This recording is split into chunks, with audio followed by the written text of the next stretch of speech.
Gloria al Señor. Bendito sea su nombre y su reino. Lo proclamamos que es eterno por siempre y para siempre. Bueno, tenemos la sección de estudio número 50 que se llama Ki Tavo, que significa cuando entrares. Vamos a orar, le vamos a pedir al Señor que nos llene nuestros corazones de su santa sabiduría, de su santa piedad, para que podamos depender única y exclusivamente de su Torá, de sus mandamientos, de sus narrativas, de todas las santas indicaciones que Él nos ha dado, para que las apropiemos, las abracemos, las creamos y las ponderemos como la máximo tesoro que tenemos. Bueno, Señor Dios Todopoderoso, le damos inmensas gracias por el que vivimos y existimos y estamos en este momento y en este lugar. Gracias, divino Dios, divino Rey, porque somos un remanente, Señor, que le hemos creído. Hemos creído desde Génesis hasta el amén del Apocalipsis. Sabemos que nada está de más, nada está olvidado por usted, nada está destituido, nada está arrancado o simplemente que ya usted lo borró. Todo está vivo porque usted es la Torá viva. Todo nos conviene, de todo aprendemos, de nuestros patriarcas, de nuestros profetas, de todas las narrativas que están en la palabra. Son para embellecer nuestra alma, para enriquecer nuestro espíritu y para llenarnos de más amor. Gracias, Señor, porque el perfecto amor está lleno de temor a su nombre y a su poder. Divino Dios, divino Rey, su vida nos da vida, su presencia nos confirma que aquí está su espíritu. Donde 2 o 3 o más se reúnan en mi nombre, ahí estaré presente. Gracias porque usted es nuestro perfecto Shabbat. Usted es nuestra perfecta ofrenda. Usted es el perfecto de perfectos, Señor. El santo de santos. Gracias, divino Dios. Amén. Bueno, estamos iniciando las primeras horas del día séptimo, el único día de la creación que Dios le puso nombre. A los demás días Dios le dio un número. Día 1, día 2, día 3, pero cuando llegó al día séptimo, donde Él reposó, exactamente le puso lo que Él hizo. Le puso reposo, porque Él dejó de trabajar. Entonces, ese reposo es Cristo mismo.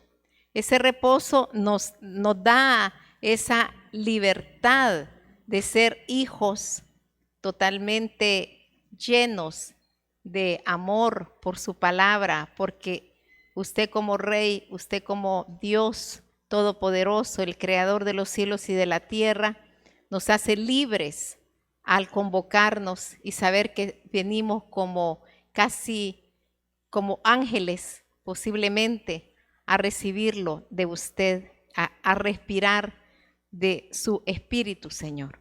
Gracias, Señor divino, por esta oportunidad.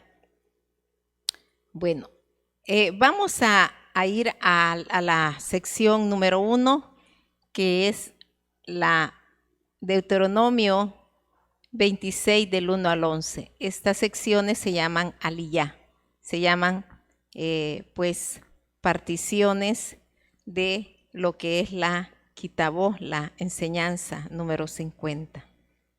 Y dice así, cuando hayas entrado en la tierra que Jehová tu Dios te da por herencia y tomes posesión de ella y la habites. Cuando hayas entrado, o sea, esto era una profecía que Dios les estaba dando. ¿Por qué? Porque Moisés estaba en este momento escribiendo estas últimas, rollo, el rollo que se llama Deuteronomio, las últimas páginas, la última apartados, y Moisés les estaba explicando que Dios les iba a dar esa tierra, que no dudaran, que no creyeran que Él no iba a cumplir lo que les había prometido. Entonces Moisés, dando las últimas instrucciones, les está profetizando que cuando ellos entren en la tierra que Jehová tu Dios te da por herencia, ¿cómo se la da Dios? Se la da por herencia. Qué lindo es recibir la herencia de los padres. Y quizás para que nosotros valoremos más lo intangible y no lo material, siempre nos han dicho que la mejor herencia es el estudio, es lo que se tiene en la cabeza. La mejor herencia es lo que se tiene como un legado de principios, de valores, de moral. Y nosotros, el pueblo de Dios, tenemos como mejor herencia más que la tierra, más que trasciende, es la Torá, la Biblia. La Biblia es la mejor herencia porque nosotros físicamente, genéticamente, pues no somos ese pueblo amado de Dios, el que es el primogénito, sino que somos las ramas injertadas en el buen olivo que es Israel. Entonces nuestra herencia es exactamente gozarnos de la herencia que Dios le dio a ellos. Gozarnos, porque escrito está que es la tierra que fluye leche y miel, que es la hermosa provincia, el gozo de toda la tierra. Es el monte de Sión, a los lados del norte, la ciudad del gran rey. Dice también los profetas que cuando uno asciende a la tierra, hasta las piedras son vistas como algo bello, y uno se quiere traer hasta las piedras en la maleta como peregrino. Entonces de esa tierra es que estamos hablando, del pedacito de tierra que actualmente tiene unos 21,000 kilómetros cuadrados, tal como es mi país, El Salvador, a esa extensión territorial. Y dice, y tomes posesión de ella y la habites. Tiene que tomar posesión. Hermanos, esto no fue nada fácil. Hemos leído sobre el libro de Josué y también está en el libro de Jueces y las guerras en el libro de Crónicas, cómo les costó a ellos mantenerse en la tierra. Decía una anécdota que cuáles son los verdaderos guerreros. Y cuando terminó la Primera Guerra Mundial y todo el mundo celebró, el discurso que dieron los sabios fue que no se alegraran tanto de que la guerra haya terminado. ¿Y quién no se va a alegrar que una guerra, una contienda o algo tan cruel como es ver explotar pueblos, quemar casas y hacer matanzas sin piedad de los seres humanos, pues todo el mundo celebró? Pero ese sabio le dijo que no se alegraran tanto, porque el que se alegra cuando termina una guerra, ¿qué hace? Guardar su arma, guardar con lo que se defendió, guardar su traje, guardar su equipo de guerra. Y le dice, no, el verdadero guerrero no es el que gana la batalla, sino que es el que se mantiene listo para las batallas de la vida diaria. Eso enseña, hermanos, lo que es el ejército de Jesucristo. Nosotros no podemos creer que porque nosotros no nos están persiguiendo, no nos están atacando, nosotros estamos distraídos y estamos dormidos como las vírgenes insensatas sin aceite. Tenemos que entender que el verdadero guerrero es aquel que se mantiene con las armas y la lanza y la espada lista para atacar a la hueste de maldad que nos acechan a cada momento. Entonces, dice que va a tomar posesión, nada fácil. La cronología nos habla entre unos 7 a 10 años para tomar posesión. Estuve leyendo acerca de los que profanaron la tierra y los que tomaron el manto babilónico y cómo terminó este hombre, Acán, que terminó siendo apedreado y quemado, él y toda su casa, porque guardó lingotes de plata, lingotes de oro debajo de su campamento. No fue nada fácil, fue una escuela de fidelidad, de pureza, una escuela donde nosotros podemos ver el reflejo de la santidad de Dios y su justicia y cómo Dios quiere que nos mantengamos como guerreros, pero con las armas puestas. Entonces tomarás de las primicias de todos los frutos que sacares de la tierra que Jehová tu Dios te da. ¿Quién da el fruto de la tierra? Me decía mi esposo, Rosarito, es algo maravilloso la botánica, la agricultura, porque nadie puede hacer una gota de agua, nadie. Aún Israel hace del aire agua, porque el aire de todas maneras es agua. Es una manifestación de que no está líquida, sino está gaseosa. Entonces la están convirtiendo en agua, las nubes. Y nadie puede hacer una hoja, nadie, solo Dios. Y dice, y las pondrás en una canasta e irás al lugar que Jehová tu Dios escogiere para hacer habitar allí su nombre. El Señor escogió el monte Moría. El monte Moría viene de Moré. Moré es el sabio que enseña, el sabio que da luz de la palabra. De Moría es el monte que ilumina al mundo.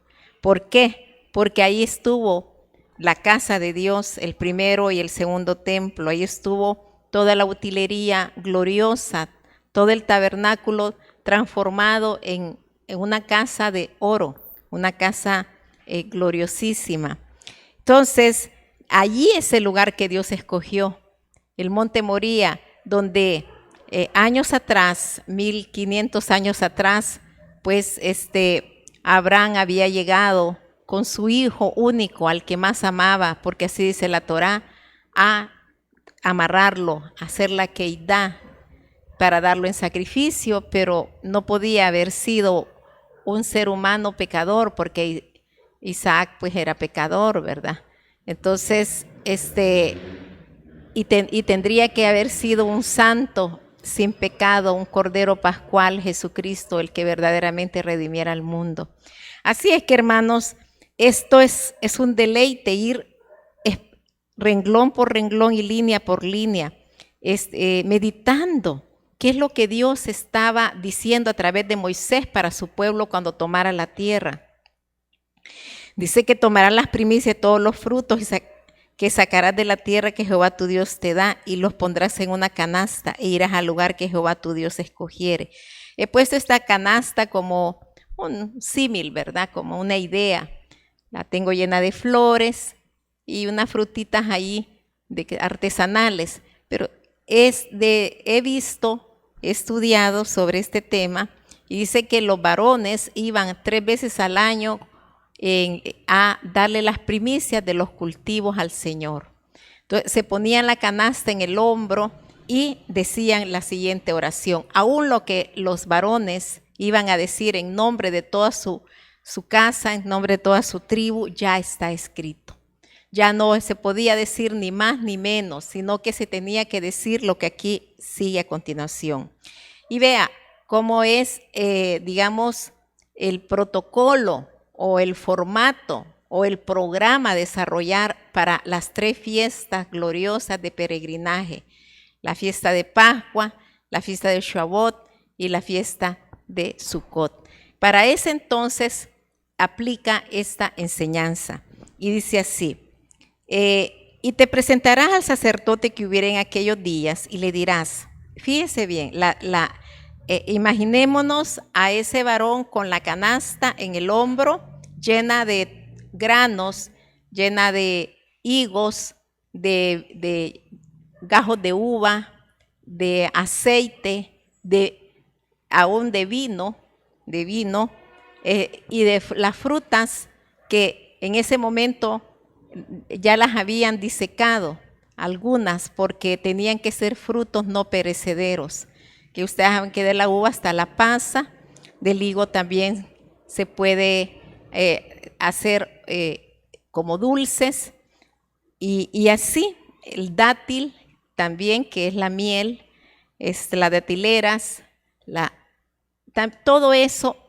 era una exuberancia. Imagínense todos los peregrinajes, esas carretas llenas de niños, de ancianos, de hombres y mujeres, unas embarazadas, otras amamantando, viendo todo ese carruaje de alegría, de canto, de ahí con arpas, con cítaras, con flautas, con panderos, danzando para llegar a la santa ciudad, con esa generosidad que Dios le dio en la tierra, y el 10% de esa generosidad era el que Dios pedía que se entregara para esas 3 oportunidades, y esta es una de ellas.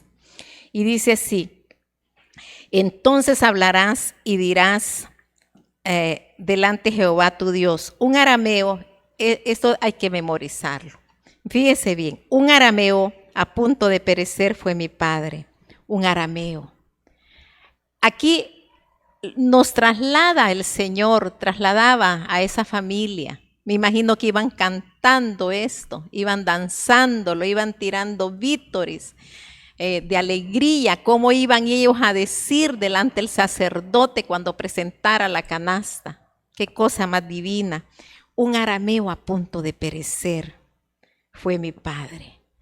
Qué lindo recordar a los padres y recordar ese sufrimiento que tuvieron por obediencia a la palabra, en este caso. A punto de perecer es, digamos, es una forma de decir en la cultura judía, en la cultura hebrea, que el a punto de perecer era que se había extraviado, que había pasado desiertos, que había pasado ríos caudalosos, en el caso de que era muy caudaloso, el río Jordán, el río Jaboc, donde él habitó, que se trata de Jacob. A punto de perecer es como una oveja descarriada, es como una oveja que se ha perdido en zonas boscosas, de bosques. Eso significa a punto de perecer. Es una manera de decir, el padre Jacobo, nuestro patriarca, estuvo a punto de perecer de la mano de su propio hermano, de un montón de situaciones climáticas y aún de hambre y de sed, pero Dios no lo desamparó. Entonces hay que recordar eso con esa exuberancia de entrega del diezmo. Un arameo a punto de perecer fue mi padre, el cual descendió a Egipto. Claro, él descendió a Egipto porque ahí estaba su hijo José. Estaban las tribus aguantando ya casi hambre, los animales ya se les morían, las cabritas, el ganado, caprino, los terneros. Entonces estaban tan preocupados que mandó a sus hijos a buscar pan a Egipto, y tuvo que descender a Egipto, dejar Canaán y descender a Egipto, porque ahí estaba su hijo como el segundo faraón, el más poderoso, y ahí fue la historia más maravillosa de reconcilio familiar y de perdón. Entonces dice, habitó allí con pocos hombres, y allí creció y llegó a ser una nación grande, fuerte y numerosa.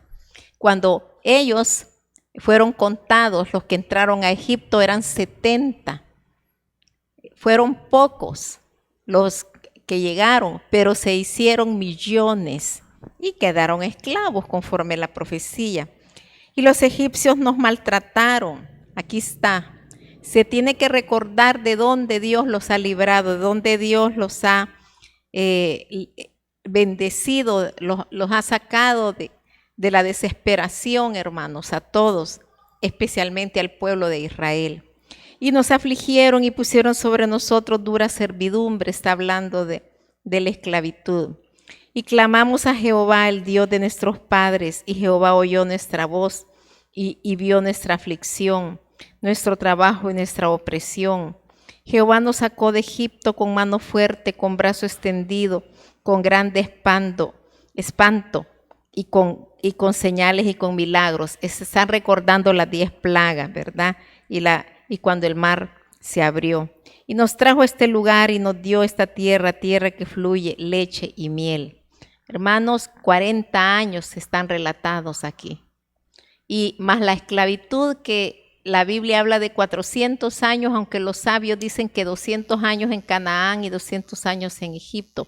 La cosa que fueron 400 años porque ellos no eran una nación así como reconocida políticamente, porque una nación se conoce como etnia, pero cuando se dice patria ya es una nación política como es ahorita Israel, y es una república dentro de todo lo que es el concierto de naciones políticamente hablando. Entonces ellos eran una etnia, eran un pueblo más de todos los pueblos que estaban ahí. Y dice, y ahora he traído las primicias del fruto de la tierra que me diste, oh Jehová, y los dejaré delante de Jehová tu Dios, y adorarás delante de Jehová tu Dios, y te alegrarás en todo el bien que Jehová tu Dios te haya dado a ti y a tu casa, así tú como el levita y el extranjero que está en medio de ti. ¿Qué es el verbo que más se resalta aquí? El alegrarse. El alegrarse, cuando uno diezma, cuando uno ofrenda, el requisito es alegrarse, alegrarse, alegrarse de que uno puede diezmar, que uno puede ofrendar, que uno está agradecido por el hecho mismo de que Dios le pide, y si Dios nos pide, tenemos que dar. Cuando acabes de diezmar todo el diezmo de tus frutos en el año tercero, esto es bien importante, ya lo voy a explicar. El año tercero, el año del diezmo, darás también al levita, al extranjero, al huérfano y a la viuda, y comerás en tus aldeas y te saciarás.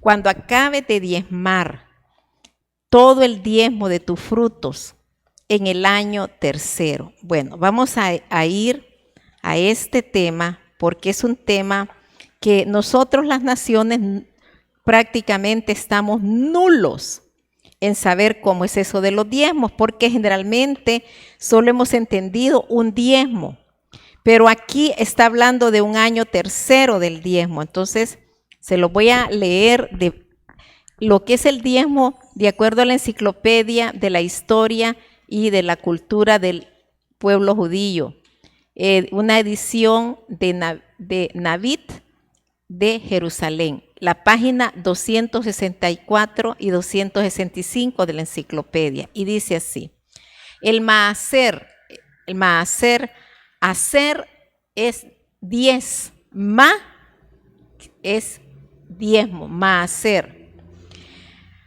y en plural es maaserot, es separar el 10% de los distintos productos que Dios provee de la tierra. Entonces, este es para los agricultores.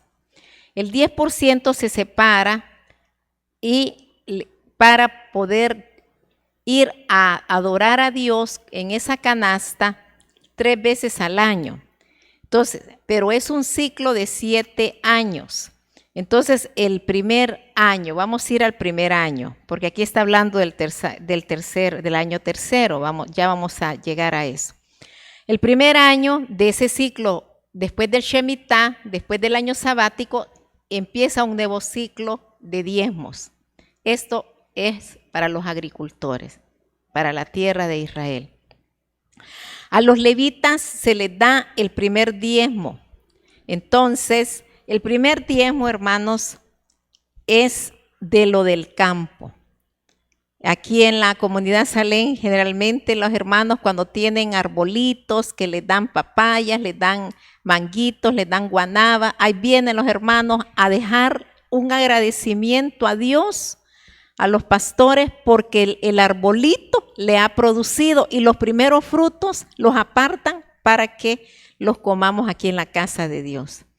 Entonces, este es como una pequeña muestra de lo que nosotros las naciones tratamos de emular, de hacer.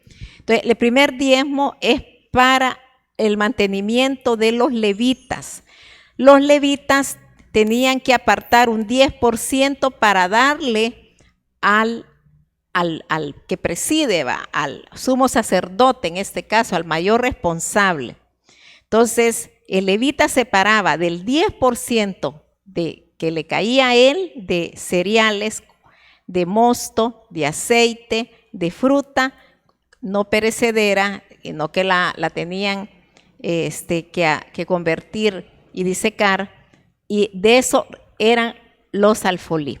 Los alfolí no son las canastitas que nosotros pasamos como emulando ese sistema de adoración, porque el diezmo es adoración, sino que son bodegas donde se guardaba para el mantener a todo el clan sacerdotal y levítico, que son los sirvientes de Dios. Entonces, tenemos el primer diezmo, que es para los levitas. El 10% de ese diezmo para el sumo sacerdote y el clan sacerdotal. Después tenemos el Maaser Sheni, que es el segundo diezmo en ese ciclo, que sería para el tercer año. Entonces, aquí está hablando del Sheni, del segundo diezmo en el tercer año. Aquí acabamos de ver esta situación. Entonces, en el tercer año de este ciclo de 7, tenemos el diezmo Sheni, que se llama segundo diezmo. Porque después de separar siempre el primer diezmo y el diezmo de los sumos sacerdotes, tenemos en el segundo, cuarto y quinto año que tener la sabiduría de ir separando conforme a las ordenanzas de Dios. Entonces, el segundo diezmo es exactamente que se hace el tercer año. Y este diezmo es el segundo, y el quinto es el que se va a comer a Jerusalén. Entonces, el segundo diezmo, que es que es el que se da en el tercer año, es el segundo diezmo del tercer año, y el del quinto año son los que se van a comer a Jerusalén. Fíjese que nosotros lo practicamos con mi esposo. Como viajábamos bien seguido a Israel, nosotros llevábamos un segundo diezmo y lo íbamos a comer allá. Porque en el caso que ya no la mayoría de los que vivimos en la ciudad ya no somos agricultores, entonces esto pues aplica directamente a los agricultores, ¿verdad? Y si uno tiene la oportunidad de viajar a Israel, pues hay que llevar ese segundo diezmo, que corresponde al tercer año que estamos hablando acá, y al quinto año, que son los que se van a comer. Uno se va a comer esto a Israel. O sea, aquí esto era para el sacerdote, pero asimismo ellos, como peregrinaban, sabían que para el tercer año tenían que comérselo en Israel, que es el segundo diezmo. Luego tenemos el Maaser Aní, que es el diezmo del pobre. Este se separa el tercer año y el sexto año. Entonces, al diezmo para el pobre se separa en el ciclo, el que cuando se va a comer a Israel, también se tiene que separar para el pobre. Este se separa en el tercer año y se separa en el sexto año antes de el Shemitah. Todo esto se encuentra en Deuteronomio 14, 28, 29, Deuteronomio 26, 12, y también lo tenemos en las enseñanzas del apóstol Pablo en 2 de Corintios 16. mientras el 10% que es para el pobre está en los graneros para que los pobres lleguen a traerlo. Si no llegan los pobres a los graneros, el dueño lo llevará a su casa y debe de repartirlo a los pobres según su criterio. ¿Cuándo se da esto? El diezmo del pobre en el 3er año y en el 6º año de ese ciclo de 7 años. ¿Por qué? Porque el 7º año no se tiene que sembrar, sino que va a haber tanta abundancia que Dios le va a dar, que no siembren y que coman. El 6º año, del 6º año van a comer el 7º año, y como hasta el 8º, digamos, el 8º año, que sería el primero nuevamente del ciclo, todavía van a comer para esperar la cosecha. También existe un 10% de Bejamá, que es el diezmo de los animales, que es donde en Levítico 27:32 habla de que todos los animalitos que nacen durante cualquier año de los 7 años, era llevado a Jerusalén y ofrecido como corbán. Su sebo y su sangre eran quemados en el altar y la carne era comida por el propio dueño. Esto es la Pascua. Se recuerdan que la Pascua, el animalito, lo come la familia. Y esto era cada peregrinación en las 3 fiestas de peregrinaje para Jerusalén. Entonces se llevaban tanto frutas, vino, aceite, granos, y llevaban los animalitos. 3 veces al año se presentaban con esta oración delante de Dios.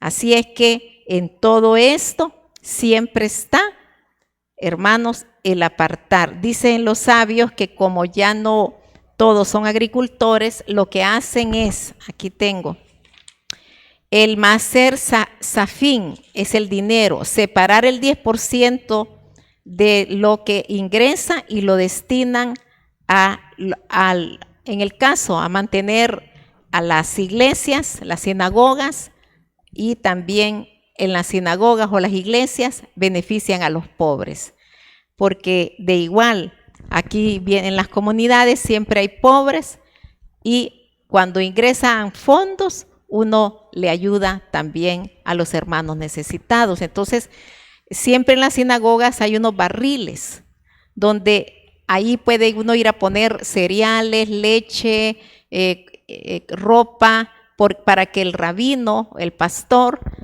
distribuya en su comunidad las necesidades de las familias que están pues pasando por situaciones duras, difíciles. Así es que, hermanos, miren qué lindo. Nos enseña el Señor a dar, porque dando es como se recibe. Bueno, amada familia, este es el tiempo de la palabra. Esta es una porción maravillosa, bella, que nos hace sentir que somos familia, que todos nos necesitamos, y que la ayuda no necesitamos ir a otro lado más que a la misma comunidad, y ahí mismo vamos a encontrar el amor y la generosidad para que no padezcamos hambre, para que no padezcamos vicisitudes ni rechazos, sino que aquí es donde se ama al hermano como su propia familia. Que Dios me los bendiga y los espero en nuestro próximo programa. Shabbat Shalom.